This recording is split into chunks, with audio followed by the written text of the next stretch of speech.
श्री सद्गुरु महाराज की जय। महर्षि में ही दिनचर्या उपदेश। लेखक गुरु सेवी स्वामी भगीरथ दास जी महाराज।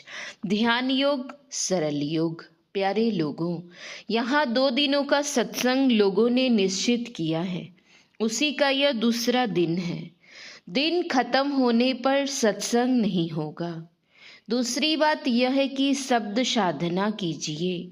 बाहर में जो शब्द बोलते हैं इसकी भी साधना कीजिए। इसके भी नियम हैं। इसका जो व्याकरण है कि इस तरह बोलना चाहिए, यह भी साधना है। बड़े लोगों से बातचीत करते समय बोलने का ढंग ना आवे तो लोग क्या कहेंगे। इस वास्ते शब्द साधना अवश्य करनी चाहिए। इसके बाद योग की बात आती है।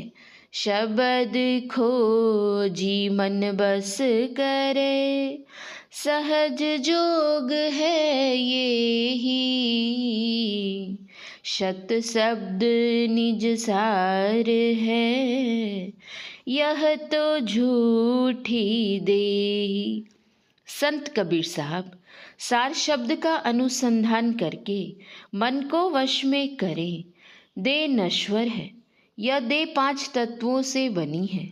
संसार में भी 5 तत्व हैं, इसलिए यह भी नश्वर है। मिट्टी, पानी, अग्नि, हवा और आकाश, ये 5 तत्व नश्वर हैं।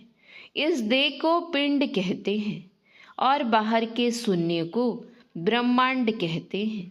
जितने तत्वों से यह शरीर बना है, उतने ही तत्वों से ब्रह्मांड बना है। इसीलिए कहा गया है, जो पिंडे सो ब्रह्मांडे। ऐसी कोई भाषा नहीं जो ईश्वर नहीं जानते हैं। ईश्वर में सर्वज्ञता है। ईश्वर हिंदी, अंग्रेजी, उर्दू, फारसी आदि सभी भाषाएं नहीं जानते हैं। यह कहना पागलपन है। ईश्वर सब भाषाएं जानते हैं। अब रहा कि जेहि शब्द से प्रगट भये सब, सोई शब्द गही लीजे। संत कबीर साहब, यह संसार शब्द से प्रकट हुआ है। इसीलिए जिस शब्द से यह संसार प्रकट हुआ है उसे पकड़ लीजिए। कोई ऐसा शब्द है जिससे सब प्रकट हुआ है। संत वाणी को अवश्य सत्य मानना चाहिए। संत वाणी के अनुकूल युक्ति युक्त बातों के अनुसार जान सकते हैं। हम लोग बैठे हैं, सबको ही देखते हैं, पहचानने के लिए नाम पूछते हैं। इसी तरह ईश्वर का भी एक नाम है।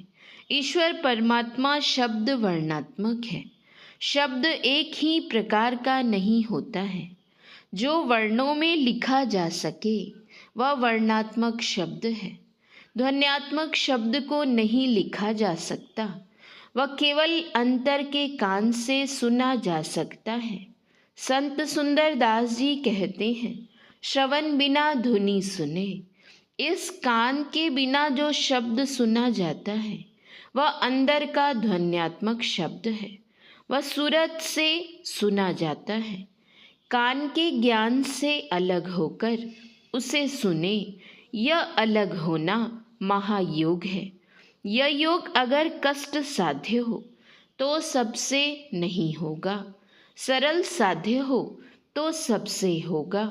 लेकिन संत कबीर साहब कहते हैं, सहज योग है यही। यह सहज योग है। कोई पूछे कि सहज योग क्या है, तो श्रीमद् भगवत गीता में भगवान श्री कृष्ण ने ध्यान योग के बारे में 6ठे अध्याय में कहा है, यही सहज योग है। ध्यान योग का खास अध्याय 6ठा अध्याय है, परंतु प्राणायाम योग का कोई अध्याय गीता में नहीं है। ध्यान योग में है, सब दिशाओं को छोड़कर देखो। दिशाएं 10 होती हैं। दिशाओं को नहीं देखकर तब कहाँ देखो।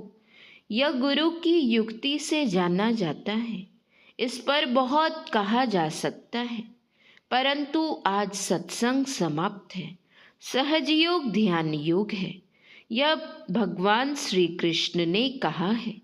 प्राणायाम पर उतना नहीं कहने का मतलब है कि प्राणायाम छोड़कर ध्यान करो। जिनको आत्मदृष्टि हो गई है, जो अपने को पहचान गए हैं, वे जानते हैं। संत कबीर साहब ने कहा है, कबीर काया समुंद है, अंत न पावे कोई, मृतक होई के जो रहे, मानिक लावे सोए। मैं मर जीवा समुंद का, डुबकी मारी एक, मुट्ठी लाया ज्ञान की, जामे वस्तु अनेक। ऐसा नहीं होगा सो नहीं, करते जाओ। एक जन्म में नहीं तो इसका संस्कार दूसरे जन्म में भक्ति कराएगा। पहले जीवन मुक्ति, फिर सदा के लिए मुक्ति मिल जाएगी।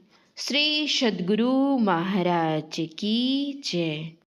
पुस्तक प्रेरक संत संस्मरण, लेखक गुरु सेवी स्वामी भगीरथ दास जी महाराज। गृहस्थ के लिए कर्मकांड। पूज्य रामलगन बाबा के बड़े पिताजी खगड़िया जिले के बेलदौर ग्राम में रहते थे। वे निसंतान थे। जब वे अस्वस्थ हो गए तब पूज्य रामलगन बाबा उनको कुप्पा घाट आश्रम बुला लिए। अधिक अस्वस्थ होने पर उनको सदर अस्पताल भागलपुर में भर्ती करवा दिए। 2-4 दिन के बाद ही उनका शरीर छूट गया। इस घटना का समाचार पूज्य गुरुदेव को मालूम हुआ। उन्होंने पूज्य रामलगन बाबा को बुलाकर आदेश दिया, रामलगन, तुम्हारे बड़े पिताजी का शरीर छूट गया। तुम मेरी सेवा में हो। तुम उनके मृत शरीर को शमशान घाट ले जाओ और सादा कपड़ा पहनकर उनका दाह संस्कार कर दो। जब तक तुम्हारा काम पूरा ना हो जाए तब तक तुम मेरी सेवा छोड़ दो। चमरिया जी वाले कमरे के बरामदे पर रहो। तुम्हारे लिए यहाँ से भोजन चला जाएगा। आदेश पाकर उन्होंने वैसा ही किया। श्याम जायसवाल नाम के सत्संगी भागलपुर बाजार से प्रतिदिन प्रातःकाल के सत्संग में आते थे। उनसे पूज्य गुरुदेव बोले, श्याम बाबू, रामलगन आपकी जाति का है। आप अपना पुरोहित मंगाकर इसके बड़े पिता की श्राद्ध क्रिया करवा दीजिए। उन्होंने आदेश पाकर अपने पुरोहित के द्वारा गंगा के किनारे में उनकी श्राद्ध कार्य संपन्न करा दिया।